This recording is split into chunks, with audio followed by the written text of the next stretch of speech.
जिंदगी की रमक छोड़ जाऊंगा। सूरज हूं जिंदगी की रमक छोड़ जाऊंगा, मैं डूब भी गया तो शफक छोड़ जाऊंगा। हर सू लगेंगे मुझसे सदाकत के इश्तिहार, हर सू मोहब्बतों के सबक छोड़ जाऊंगा। दोस्तों, ये सोच के देखिए कि अगर अदब एक आईना हो और अदीब एक आईने साज का जैसा, और ये भी हो कि जमाना उस आईने में अपना अक्स देखे, तो ये मुमकिन है कि अल्फाज मोहब्बत का अंदाज बन जाए और सदाकत सच्चाई के इश्तिहार पूरी दुनिया में पूरी तरह से लग जाए। इसलिए कि एक अच्छी कल्पना ही एक अच्छे क्रिएशन की नींव होती है, का रूट होता है।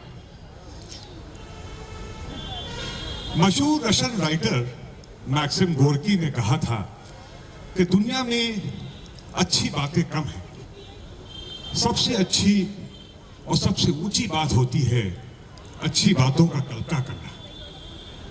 ये कल्पना ही एक रचनाकार की दौलत होती है, जिसके सहारे वो अपनी एक दुनिया रचता है, और ये उसकी सपनों की दुनिया, ये उसके ख्यालों की दुनिया सिर्फ उसकी अपनी नहीं होती, उसमें आम आदमी की एक खुली जगह होती है। तो रचना के सपने के इसी सुखी संसार के इसी सुखद सफर के एक और मुसाफिर आज हमारे साथ हैं।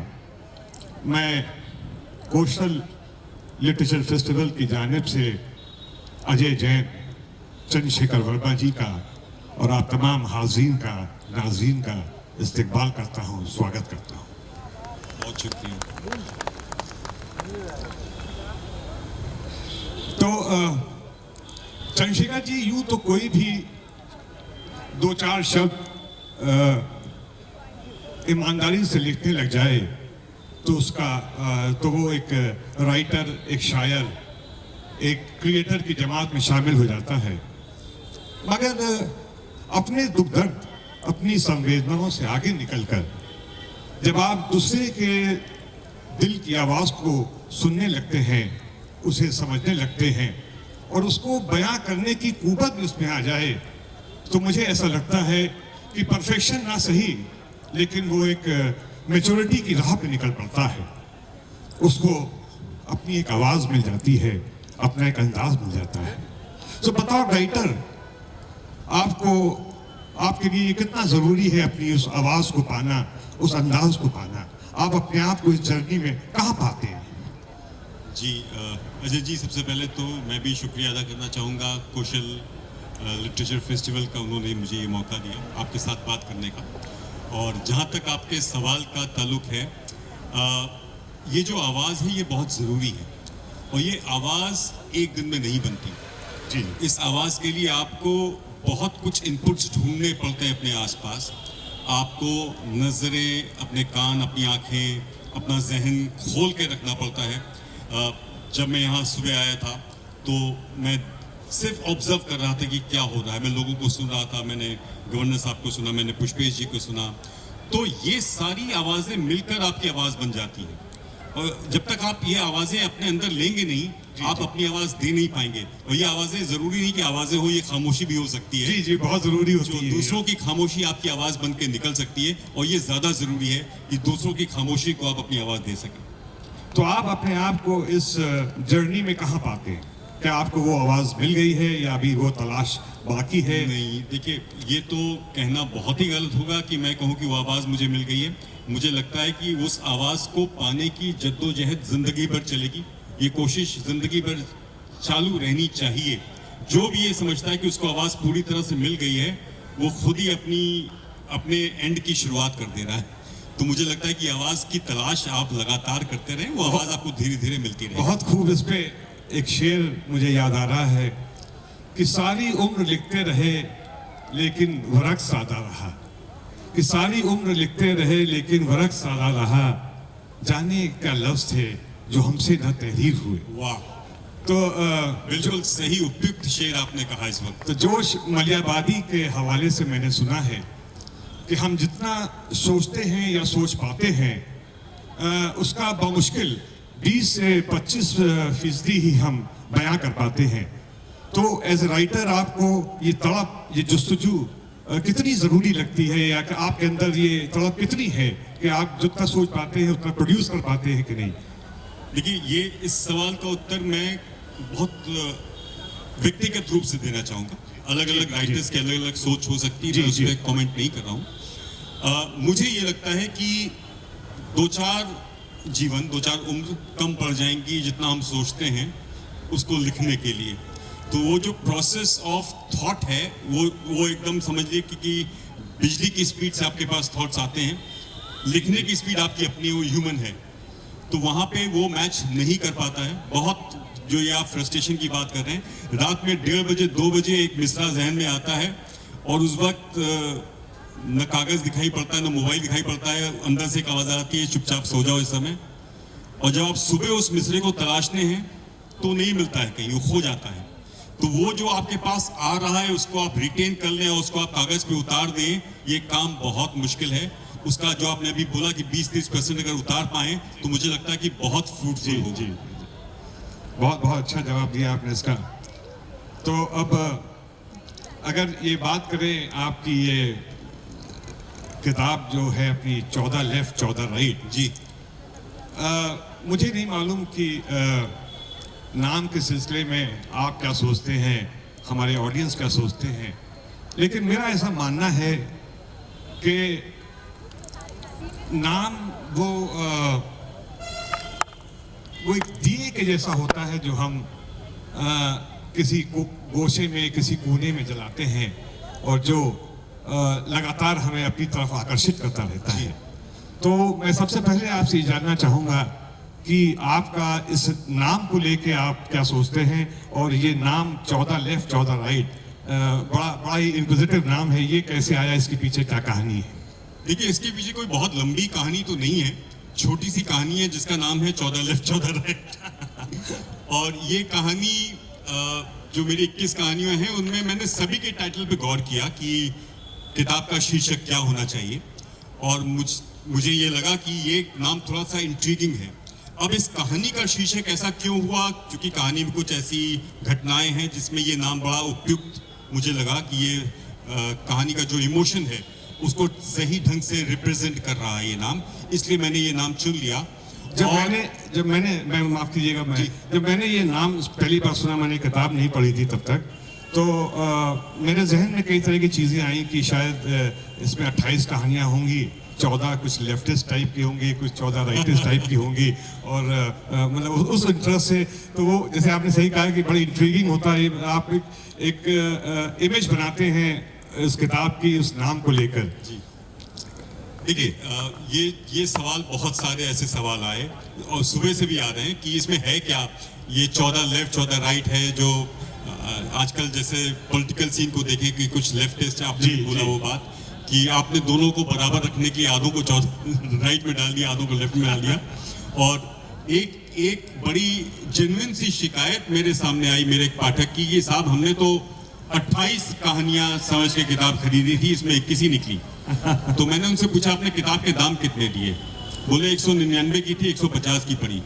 तो मैंने कहा 25% डिस्काउंट तो आपने वहां ले लिया, तो 25% डिस्काउंट हमने भी कर दिया, आपको 28 के बजाय 21 ही कहानियां मिलेंगी। खैर, आपके सवाल पे जो वापस आता हूँ सर, कि जब मैंने 21 कहानियों को एक बार मैं उनसे गुजरा और मैंने सबके टाइटल्स को देखा, मेरे प्रकाशक ने कोई दूसरा नाम सजेस्ट किया, उनके पास अपने कारण हो गए ऐसा करने के, पर मुझे लगा कि ये एक ऐसा टाइटल है जो इंटरेस्ट तो कुछ ना कुछ जागृत करता है। और ये इसका मैंने उदाहरण अभी हाल में लखनऊ में एक पुस्तक मिला था, वहाँ पर देखा, राजकमल के स्टॉल पे मैं अक्सर रहता था और लोगों को ऑब्जर्व करता था जो पाठक आते थे, वो मेरी किताब एक बार उठाते जरूर थे जी, और संभवतः टाइटल की वजह से उठाते थे। तो टाइटल का काम ये हो सकता है, it's a gateway to the city. बाकी अगर शहर खूबसूरत होगा लोग तभी उसमें घूमेंगे फिरेंगे, पर कम से कम अंदर आए तो वो जी। काम टाइटल ने मेरे लिए कर दिया।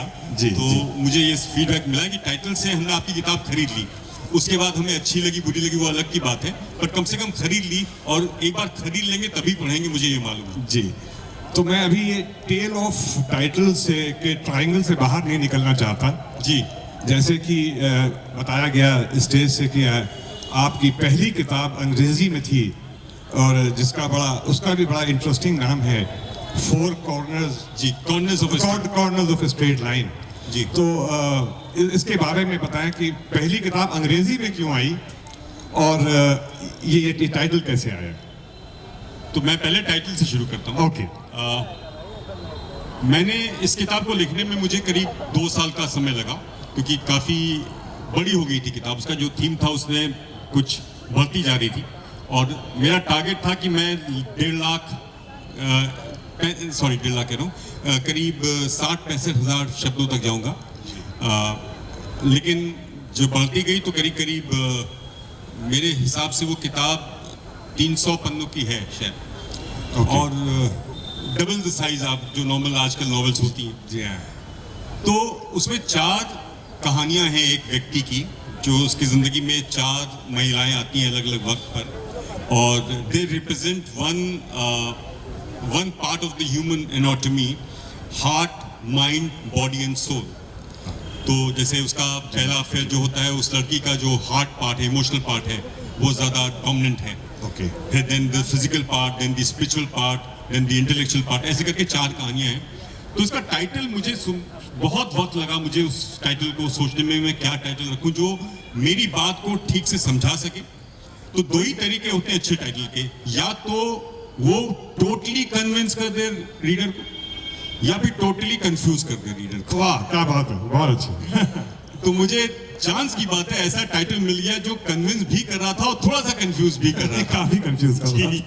तो वो कॉर्नर्स ऑफ स्ट्रेट लाइन जो अभी आपने बोला 4 कॉर्नर्स, तो स्ट्रेट लाइन में अगर 4 कॉर्नर्स ले लें तो 4 लड़के हैं, और उसको खोल दे तो हमारा जो प्रोटैगनिस्ट है वो सामने आ जाता है as a straight line. Right. इस तरह से वो टाइटल है। बहुत खूब, बहुत बढ़िया। तो 14 लेफ्ट 14 राइट में बड़े सुंदर अफसाने हैं आपके। अगर बाहैसियत राइटर के अगर मैं आपसे कहूँ कि उसमें से हमें कौन सी कहानी आप सुनाना चाहेंगे, तो मतलब ज़रूर हमारे ऑडियंस भी चाहेंगे कि चंद्रशेखर जी एक कहानी उसमें से पढ़ के जरूर सुनाएं हम लोग। मैं ज़रूर सुना दूंगा कहानी। हालांकि होता क्या है कि जब कहानी एक बार आप पढ़ लेते, जैसे कोई नॉवेल होता है, उसका एक पोर्शन पढ़ने से इंटरेस्ट जागृत हो जाता है। कहानी अगर आप पूरी पढ़ लेंगे तो इंटरेस्ट खत्म हो जाएगा, लेकिन तब भी मैं एक कहानी ज़रूर पढ़ दूंगा, और टुवर्ड्स द एंड रख ले सर पढ़ने वाला हिस्सा। आप अभी और कुछ बातचीत करना चाहे तो कर लीजिए। नहीं, मैं सोचा था कि अच्छा, मैं पढ़ लेता हूँ। एक पढ़िए कहानी है। ठीक है।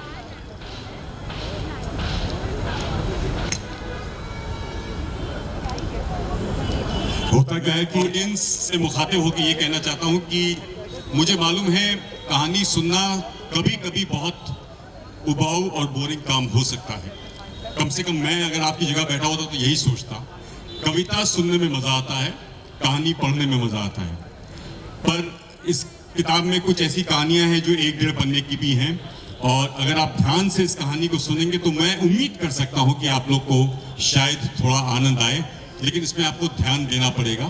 तो आप लोग का यदि आशीर्वाद मुझे प्राप्त हो तो मैं वो कहानी सुना देता हूँ। नहीं चंद्रशेखर जी, मेरा तो ये मानना है कि कहानी सुनने का अपना मजा होता है, कहानी पढ़ने का अपना मजा होता है, तो कई परतों में आप उसका मजा लेते हैं। जी, मैं कोशिश करता हूँ सर। जी।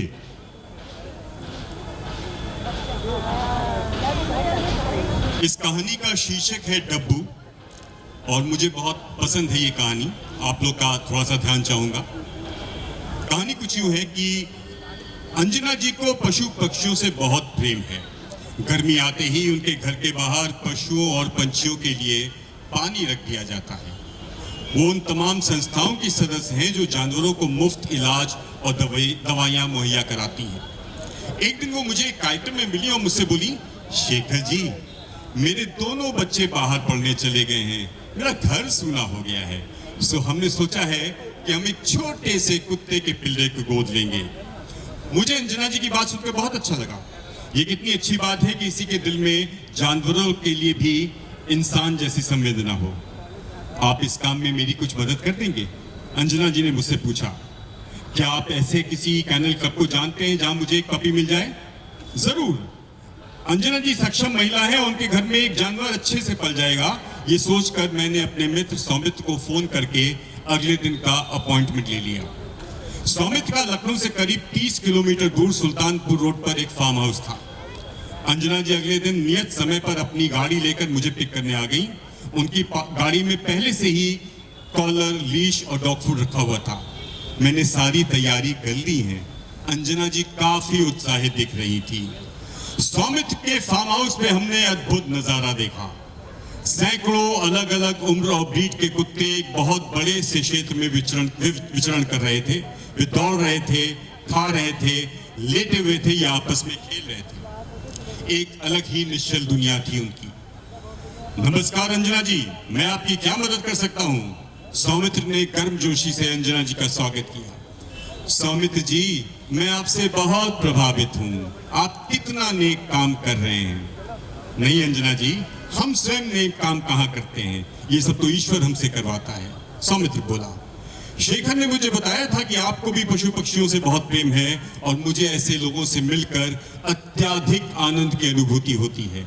मेरे दोनों बच्चे विदेश में पढ़ते हैं।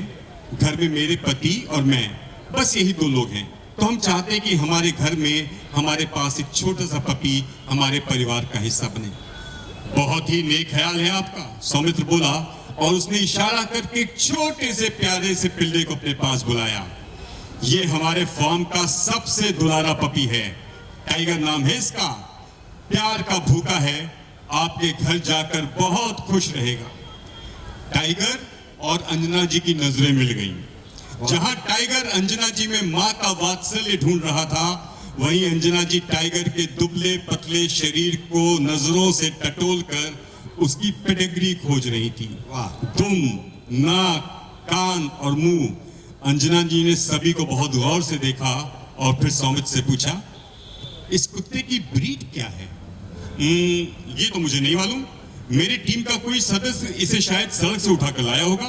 क्यों, आपको अच्छा नहीं लगा क्या? अच्छा तो बहुत है, लेकिन क्या आपके पास कोई ऊंची नस्ल वाला पपी नहीं है? क्यों नहीं, हमारे पास ऊंची नस्ल वाले भी कुत्ते हैं। आपको कौन सा चाहिए? सौमित्र ने अंजना जी का मन पढ़ लिया था। मुझे कुत्तों के बारे में बहुत जानकारी तो नहीं है, लेकिन मैंने अपनी किटी में लोगों से सुना है कि जर्मन शेफर्ड बहुत अच्छे होते हैं। अंजना जी ने अपना सीमित सा ज्ञान बघारा। आपने सही सुना है, सौमित्र ने जवाब दिया, और मेरे पास इस नस्ल का भी एक पिल्ला है। ये तो बहुत बढ़िया है, मेरा काम बन जाएगा।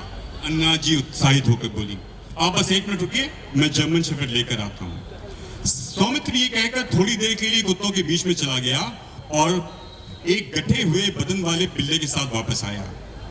अंजना जी देखिए, कितना बढ़िया पिल्ला है, एकदम प्योर पेडिग्री, बहुत स्वस्थ और बहुत समझदार। अंजना जी का दिल उस पिल्ले पर आ गया। क्या नाम है इसका? उन्होंने ममता भरे स्वर में पिल्ले को पुचकारते हुए पूछा। डब्बू, सौमित्र ने जवाब दिया। डब्बू, देखो तुम्हारी नई मालकिन आई है। सौमित्र की बात सुनकर डब्बू ने अंजना जी को देखा और फिर वो सौमित्र की ओर देखकर मिमियाने वाले स्वर में भौंकने लगा। लगता है आपसे कुछ कह रहा है, अंजना जी बोली। सही कह रही हैं आप, रुकिए। ये कहकर सौमित्र ने डब्बू को अपनी गोदी में उठा लिया और उसके मुंह के पास वो अपना कान ले गया। ओके ओके, सौमित्र ने डब्बू के कान में बोला, जैसे वो डब्बू की बात का जवाब दे रहा है। क्या कह रहा है हमारा डब्बू? अंजना जी ने मुस्कुराते हुए पूछा। उनकी जिज्ञासा बढ़ गई थी। ये कह रहा है, सौमित्र ने जवाब दिया, कोई अच्छी नस्ल वाली मालकिन नहीं है क्या? क्या बात है, क्या बात है। तो मैं आपको बताता चलूं कि ये इनकी सारी कहानियों में एंड में जो ट्विस्ट आता है, जो अनएक्सपेक्टेड ट्विस्ट आता है, वही मुझे लगता है कि सबसे बड़ा इसका वजन है जो कहानी का जो एंड में आप एक ट्विस्ट लेके आते हैं। तो मैं इस कहानी में, इस किताब में कहानी है आपकी गंगा जी तो उसका एक छोटा सा वाकया है जो मुझे बहुत ही ज़्यादा इंट्रीगिंग, बहुत इंटरेस्टिंग लगा जी। तो उस पर मेरा एक सवाल है कि मैं बताना चलूँ कि वो क्या वाकया है कि उसमें प्रोटैगनिस्ट मूंगफली खरीद रहा है और ये बच्ची आती है जिसके पास सिर्फ 1 रुपए का नोट है और मूंगफली वाला उसको मूंगफली देने से मना कर देता है और आपका प्रोटैगनिस्ट उसको 10 रुपए दे के कहता है कि इसको मूंगफली दे दी जाए। उसके थोड़ी ही देर बाद एक लड़का ये उससे कहता है कि मैं आपके जूते साफ कर दूं, सिर्फ 10 रुपए लूंगा। और वो बस मैं आपको टोक दूंगा कि कहानी के अंतर तक मत पहुंचिएगा। एंड तक ही बस उसमें जो है कि पार्ट है और वो यूं तो चाहता था वो 20 रुपए देना, लेकिन वो अपना जूता साफ कराता है और वो लड़का 10 रुपए नहीं लेता है और कहता है कि ये आप ऑलरेडी मूंगफली के रूप में मेरी सिस्टर को दे चुके हैं। और जब वो पलट के देखता है तो उसकी वो बहन वहाँ खड़ी है जिसने अभी तक वो मूंगफली का लिफाफा खोला भी नहीं है। जी। तो ये जो मूंगफली का लिफाफा ना खुलना जी, ये एक बड़ी स्टिमुलेटिंग सी चीज मुझे इसमें लगी। और जो आपने गरीब बच्चों की खुददारी को यहाँ पे दिखाया है और उसको जिस तरह से आपने बहुत बढ़िया पोर्ट्रेट किया है, तो क्या ये कहानियाँ आपकी काल्पनिक होती हैं या ये आपकी जिंदगी में के एक्सपीरियंसेस से लिंक होती हैं? ये कैसे, मतलब इसका क्या बैकग्राउंड होता है? बहुत अच्छा सवाल है अजय जी। आमतौर पे लेखक की कल्पना तो उसका बहुत बड़ा हथियार होता ही है, लेकिन वो कल्पना कोई कल्पना ना हो, वो कल्पना किसी बेसिस पे हो। तो मैं ये समझता हूँ कि मैंने जो जमीन है वो हकीकत के लिए है, उड़ान कल्पना के लिए है। और कोई भी चीज जमीन पे दौड़े बिना उड़ान नहीं पड़ सकती। तो पहले आपको बहुत अच्छी है। तो पहले आपको जमीन से उसको लिंक करना पड़ेगा, क्योंकि हर चीज जो आसमान पे है वो कभी ना कभी जमीन पे आती है, जो पहले जमीन पे थी वो आसमान पे जाती है। तो मेरा ये मानना है कि आप हकीकत की जमीन पे अपने एयरक्राफ्ट को दौड़ाइए, उसके बाद फिर उसको कल्पना की उड़ान दीजिए। तो यही मैंने किया है कि पहले हकीकत, यानी जितनी भी कहानियां हैं इसमें 21 कहानियां, उनमें कहीं ना कहीं रियलिटी है। मेरे साथ घटी हुई घटनाएं हो सकती हैं, मेरे मित्रों के साथ घटी हुई घटनाएं हो सकती हैं। मैं उन कहानियों का नाम नहीं लूंगा, पर मैं आपको बताऊं कि इसमें एक कहानी है जो कि जॉर्ज फर्नांडिस साहब से इंस्पायर्ड है। okay. इसमें एक कहानी है जो मधु दंडवते साहब से इंस्पायर्ड है। हाँ। एक कहानी मैंने कहीं अखबार में पढ़ी थी, कोई खबर, उससे इंस्पायर्ड है। तो ऐसी कहानियां हैं और मेरी पत्नी सामने बैठी हैं, इनसे भी 2-3 कहानियों की इंस्पिरेशन मुझे मिली है। हाँ, मुझे लगता है वो जो पहली कहानी लिपस्टिक है उसका जरूर जी। तो मौजूदा दौर में आप रीडरशिप को कैसे देखते हैं? हमने किताब लिखी, उसको पब्लिश कराया, ये लिटरेचर फेस्टिवल्स, ये पुस्तक मेले, ये कहाँ तक हमें मदद करते हैं कि रीडरशिप बढ़े, और आप इसके बारे में क्या सोचते हैं? देखिए, पहली बात तो ये बहुत ज़रूरी है कि इस तरह के आयोजन हों जी। और एक जो बहुत कारगर तरीका हो सकता है रीडरशिप बढ़ाने का, मैं देख रहा हूँ सामने बहुत सारे युवा बच्चे भी बैठे हुए हैं, पता नहीं वो कितनी मेरी बात सुन रहे हैं या अपने में खोए हुए हैं, पर हैं, बैठे हुए हैं। तो अगर पुस्तकें, अगर बच्चे या जो युवा पाठक हैं वो पुस्तक तक नहीं आ रहे हैं, तो पुस्तकों को उन तक जाना पड़ेगा। अभी मुझसे कोई सवाल पूछा था कि डिजिटल प्लेटफॉर्म के बारे में आपका क्या कहना है। Personally I am not very comfortable handling a digital. मुझसे भी कहा जाए तो मुझे जो पेपर वेफ है, जो गुलजार साहब की नज़्म है कि कागज की जो खुशबू है, आप उसके बिना कागज का, किताब का मजा नहीं ले सकते। लेकिन अगर और कोई तरीका नहीं है तो चलिए उसको भी ले लेते हैं कि डिजिटल रूप में ही बच्चे कम से कम पढ़ें, तो उनका पढ़ना जरूरी है। और एक बात मैं हमेशा कहता हूँ कि अगर आप चाहते हैं कि पाठकों की संख्या बढ़ाई जाए तो हमें लेखकों की संख्या कम करनी पड़ेगी। क्योंकि अब हर व्यक्ति पाठक होने से पहले ही लेखक बन जाता है। ये प्रोसेस है, आप लेखक जरूर बनिए, पर उतने जरूरत भर का पहले पढ़ लीजिए, उतना इनपुट आप पहले ले लीजिए। आप घर में इन्वर्टर चलाते हैं, पहले उसको चार्ज करते हैं, तब वो फिर रोशनी देता है थोड़ी देर तक। तो उस इन्वर्टर का जो इनपुट है पहले आने तो दीजिए, फिर आप जनरेटर बनिए, आप बल्ब बनिए, ठीक है, लेकिन वो इनपुट होना जरूरी है। अभी जो मैंने नोटिस किया, कुछ बहुत अच्छे राइटर्स हैं और कुछ एवरेज राइटर्स हैं। एक मेरा शेर है कि, क्योंकि हमने तो घर में बचपन से किताबें देखी थी, कि घर में बचपन से देखी भरमार किताबों की, हर कमरे में थी चौथी दीवार किताबों की। और इसी में एक शेर यूं आता है कि पढ़ने वाले लोग बुरे थे या लिखने वाले, वाह, पढ़ने वाले लोग बुरे थे या लिखने वाले, जो इतनी तादाद बड़ी बेकार किताबों की।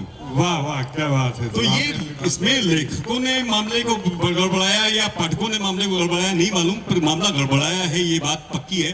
और इसमें जब इस तरह के आयोजन होते हैं, पुस्तक मेले होते हैं, लोग किताबों के नजदीक आते हैं, तो उनका प्यार किताबों के प्रति बढ़ता है, जो कि बहुत नेचुरल है।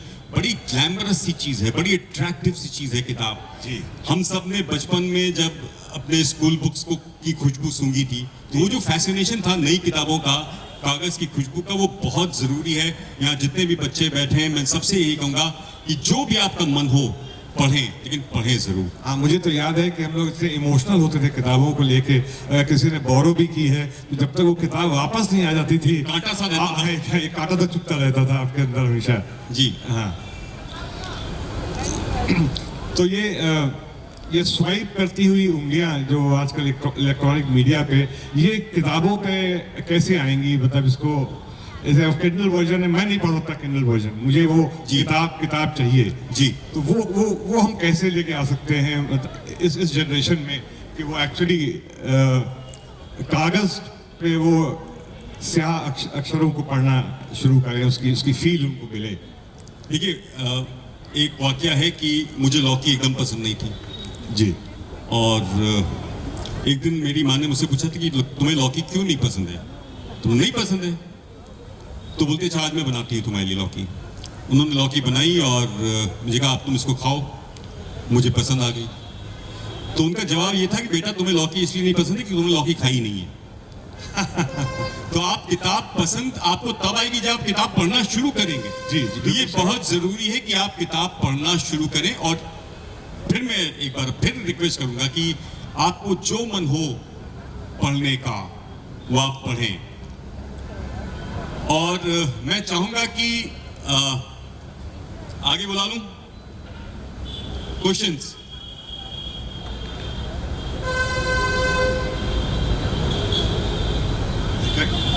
मुझे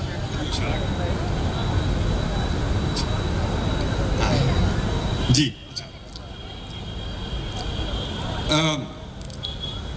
तो मेरा अगला सवाल तो नहीं है, लेकिन मैं अपने ऑडियंस को ये बताता चलूं कि एक बार हिंदुस्तान की प्रख्यात लेखिका शिवानी जी ने मेरे एक लेखक फ्रेंड से कहा था कि वो विरले ऐसे होते हैं जिनको गद्य और पद्य दोनों में महारत हासिल होती है। और हमें मालूम है कि आप जितने अच्छे अफसाने लिखते हैं, उतने अच्छे ही शेर भी कहते हैं। तो हम जरूर चाहेंगे कि हमें 14 लेफ्ट 14 राइट के साथ साथ कुछ कविता का, कुछ शायरी का भी लाभ होता चले। मतलब जैसे कहते हैं ना कि मूल के साथ कुछ ब्याज भी मिल जाए हम लोगों को। जी, ये आपकी जरा नवाजी है कि आप कह रहे हैं। मैं भाई साहब ये थोड़ा सा ये ठोक रहे हैं कुछ, वो पीछे से ताली बजा रहा है, उसके पास हथौड़ी है तो उसी से बजा रहा है। आप लोग नहीं बजा रहे, वो बजा। जी तो सर ये तो मतलब शायरी का शौक है जो अभी उद्घोषिका ने कहा था कि प्रेम है हिंदी शौक है, उर्दू अंग्रेजी मजबूरी है। तो शायरी का शौक है, मुझे सुनने का भी बहुत शौक है और गाहे बगाए अपनी कलम थोड़ी बहुत चला लेता हूँ। ये आपकी ह्यूमिलिटी, ये आपका बड़प्पन है। मुझे मालूम है कि आपने एक बहुत बड़ा संग्रह ऑलरेडी क्रिएट कर लिया है अपनी गज़लों का, और जो हम बहुत जल्द एक किताब के रूप में भी देखने वाले हैं। तो मैं चाहूँगा कि कुछ शेर हमारे ऑडियंस के लिए आप पढ़ें। जी, मुझे जो याद आता जाएगा। जी। ये भी मैं आपको बताता चलूं अजय जी कि मुझे अपनी शायरी बहुत याद नहीं हो पाई आज तक। और एक बार मैंने किसी बड़े शायर से पूछा कि शायरी याद करने का, शेर को याद करने का क्या तरीका है, शायर याद करने का तरीका है? तो उन्होंने जवाब दिया, बरखुदा जिस दिन अच्छा लिखने लगोगे अपने आप याद हो जाएंगे। Well said. तो जो मुझे याद है, मैं समझता हूँ अच्छे शेर होंगे, वो मैं सुना देता हूँ कि हाँ, जो जो याद आते हैं इरशाद, जी, इरशाद। कि बगावत पर उतर आता है जब जंजीर का लोहा, बगावत पर उतर आता है जब जंजीर का लोहा, बहुत कमजोर पड़ जाता है तब शमशीर का लोहा। वाह क्या बात, बहुत अच्छा। बगावत पर उतर आता है जब, बगावत पर उतर रहा है कोई लोहा, महसूस हो रहा है। जी, बगावत पर उतर आया है यहाँ पर कोई लोहा। तो एक तो ये हुआ, फिर अभी आप जो मेरी तारीफ कर रहे थे तो मुझे एक अपना शेर याद आया, मैं उसका मतलब पहले पढ़ देता हूँ, फिर वो शेर पढ़ता हूँ जो मैं आपको डेडिकेट करना चाहता हूँ कि कोई प्यासा न जाने क्यों मुझे अपना समझता है, कोई प्यासा न जाने क्यों मुझे अपना समझता है, किसी धोखे में है शायद मुझे दरिया समझता है। और ये शेर जो आपको मैं नज़र करना चाह रहा हूँ कि नजरअंदाज कर देता है मेरी हर बुराई को, नजरअंदाज कर देता है मेरी हर बुराई को, वो खुद अच्छा है मुझको इसलिए अच्छा समझता है। बहुत अच्छे, क्या बात, बहुत बढ़िया, बहुत बहुत शुक्रिया, बहुत बहुत शुक्रिया। एक शेर और याद आ रहा है, उसको खत्म कर देता हूँ सुना के। वो यूं है कि बुझा डाले हवा ने शहर के सारे दिए पर, बुझा डाले हवा ने शहर के सारे दिए पर, उसे अफसोस रत्ती भर नहीं अपने किए पर। बुझा डाले हवा ने शहर के सारे दिए पर, उसे अफसोस रत्ती भर नहीं अपने किए पर। और ये मत पूछो कि कितनी मर्तबा हमने उतारा, वाह, ये मत पूछो कि कितनी मर्तबा हमने उतारा, तुम्हारे खत नहीं आने का गुस्सा डाकिए पर। बहुत अच्छे, क्या बात, बहुत बहुत। ये मत पूछो कि कितनी मर्तबा हमने उतारा, तुम्हारे खत नहीं आने का गुस्सा डाकिए पर। और अब वो शेर जिसकी वजह से ये गजल हुई थी जी, कि निकाली जाएगी अब खाल उसकी देखना तुम, निकाली जाएगी अब खाल उसकी देखना तुम, मिला है जो तुम्हारा बाल मेरे तौलिए पर। वाह क्या बात है, बहुत अच्छे। निकाली जाएगी अब खाल उसकी देखना तुम, मिला है जो तुम्हारा बाल मेरे तौलिए पर। ऐसी कुछ छोटा मोटा मैं कहता हूँ। बहुत खूब। तो वहाँ से इशारा आ रहा है कि वक्त कम है, तो मैं चलते चलते मुनव्वर राना साहब का वो एक शेर है जो मैं आपके लिए पढ़ना चाहता हूँ। वैसे तो वो शेर यहाँ पे हर एक इंसान के लिए लागू होता है, लेकिन आज इस स्टेज पर चंद्रशेखर जी के लिए वो मोस्ट बिफिटिंग है। और हमने ये जानबूझकर ये इन्फॉर्मेशन बचा के दबा के रखी थी, जिसकी ललक तो खैर शुरू से थी कि चंद्रशेखर साहब he is the grandson of none other than the literature stalwart Bhagwati चरण वर्मा जी। और इनके फादर धीरेन्द्र वर्मा जी भी अपनी फील्ड में, अपनी लिटरेचर की फील्ड में, राइटिंग की फील्ड में बहुत इस्टेब्लिश्ड, बहुत एकम्प्लिश्ड राइटर रहे हैं। तो शेर कुछ यूँ है कि खुद चल के नहीं ये तर्ज सुखन आया है, कि खुद चल के नहीं ये तर्ज सुखन आया है, पाँव दाबे हैं बुजुर्गों के तो फन आया है, पाँव दाबे हैं बुजुर्गों के तो फन आया है जी। तो चंद्रशेखर जी इस नाम के साथ, इस रिश्ते के साथ, ये जो तीन एहसास आपके अंदर आते हैं, एक तो भगवती चरण साहब की विरासत के को बनाए रखने का एक प्रेशर और एक फक्र की भावना, और तीसरा जो आपको विरसे में मिला है, जो वो तासीर जो देर सवेर आपको मिलना तय है। तो आप अपने दादा हुजूर को, अपने फादर को किस तरह, कैसे याद करते हैं और उससे किस तरह से इंस्पायर होते हैं? देखिए, इंस्पिरेशन उनके साहित्य से तो बहुत सारे साहित्यकारों ने ली होगी, हम लोग को जो सौभाग्य मिला वो निजी जीवन में भी उनकी जो लाइफस्टाइल थी, उनकी जो सोचने का तरीका था, उनके जो बात करने का तरीका था। अक्सर लोग मुझ में कभी कभी ये कॉम्प्लीमेंट होता है मेरे लिए, वो कहते हैं कि तुम्हारा माथा चौड़ा है या तुम्हारी आंखें बड़ी हैं। तो वो बाबा की अपनी फिजिकल क्वालिटीज़ थी जो मैंने इनहेरिट की। उनकी आदतें थी, उनको आम का शौक था, हमें भी आम का शौक है। तो वो एक जो साहित्य आया है वो आया है, वो आप मेरे पाठकों को जज करना है कि मैं उस सफ़र में कहाँ तक पहुँचा हूँ। लेकिन बाकी व्यक्तिगत जीवन में मैंने उनसे बहुत कुछ सीखा, उनकी खुददारी। और same goes for my father कि वो भी एक ऐसे व्यक्ति हैं जो आइडियली मतलब एक हर व्यक्ति के लिए उसका पिता एक आदर्श होता है। पर मुझे लगता है कि हमें जिन पिता से हमें जो कुछ सीखने को मिला, बहुत ह्यूमिलिटी, बहुत प्यार, बहुत एक फ्रेंडली, तो ये सब चीज़ें हमें उनसे मिली हैं। जी, और ये सौभाग्य है मेरा कि मेरा इस परिवार में जन्म हुआ। ऑडियंस में कुछ लोगों के सवाल अगर हो तो मैं चाहूँगा कि अगर किसी का कोई सवाल हो तो चंद्रशेखर बिफोर वी साहब। क्लोज द सेशन, अगर आप लोगों के पास कुछ हो पूछने को तो।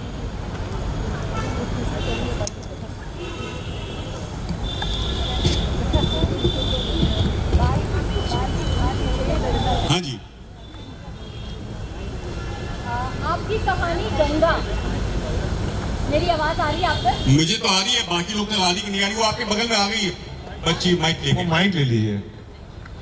हेलो जी। हाँ जी, पहली बात तो आपको ढेर सारी शुभकामनाएं। धन्यवाद। और दूसरा प्रश्न मेरा ये है कि जो मेरी फेवरेट पर्सनली जो मुझे बहुत पसंद है आपकी कहानी गंगा, तो वो कहीं से आप प्रेरित होकर या घटित हुआ, उसका स्वरूप कैसे बना, मैं ये जानना चाहती हूँ। जी, बहुत ये सवाल बहुत ज़रूरी था जो वर्षा जी आपने पूछा। अभी आपने भी ये प्रश्न किया जी, था इस जी। गंगा के बारे में। जी। ये जो बात हुई, जो अंडर प्रिविलेज क्लास की खुददारी की बात हुई, ये खुददारी मैंने लगातार लोगों में देखी और प्रिविलेज क्लास से ज़्यादा देखी। प्रिविलेज क्लास शायद उतना खुददार नहीं होता है जितना ये, जिनको हम लोग थोड़ा सा नॉन सो एलीट कहते हैं। तो मेरा मन था कि मैं इस पे कहानी कभी लिखूं, इनकी खुददारी को दिखाते हुए। और ये जो घटना हुई ये मेरे आंखों के सामने हुई। मैं खुद उस घाट पे था जब ये मूंगफली वाला मूंगफली बेच रहा था, तो वहाँ से वो एक कहानी बन गई और बहुत ही खूबसूरती से बनी है, बहुत ही बहुत शुक्रिया। जी हाँ। बहुत शुक्रिया। तो अगर कोई और सवाल नहीं है तो हम इस सेशन को क्लोज करेंगे। चंद्रशेखर जी, बहुत बहुत आपको मुबारकबाद, बहुत बहुत शुभकामनाएं। आप 14 लेफ्ट 14 राइट के लिए और आपकी आने वाली तमाम किताबों के लिए, बहुत शुक्रिया। तमाम साहित्य के लिए। और ऑडियंस के लिए मैं बस इतना ही कहूँगा कि कोई भी एग्जीबिशन हो, कोई भी शो हो, कोई भी स्टेज पे प्रोग्राम हो, अच्छे ऑडियंस के बिना बेमानी होती है। आप सब कदरदान भी हैं और बहुत अप्रिशिएटिव भी हैं। तो आप सब के लिए बस चलते चलते ये शेर कि ये बज़्म तुम्ही से है, महफिल भी तुम्हारी। ये बज़्म तुम्ही से है, महफिल भी तुम्हारी है, चांद तुमसे रोशन, चांदनी भी तुम्हारी। क्या बात। बहुत बहुत शुक्रिया। Thank you so much, gentlemen.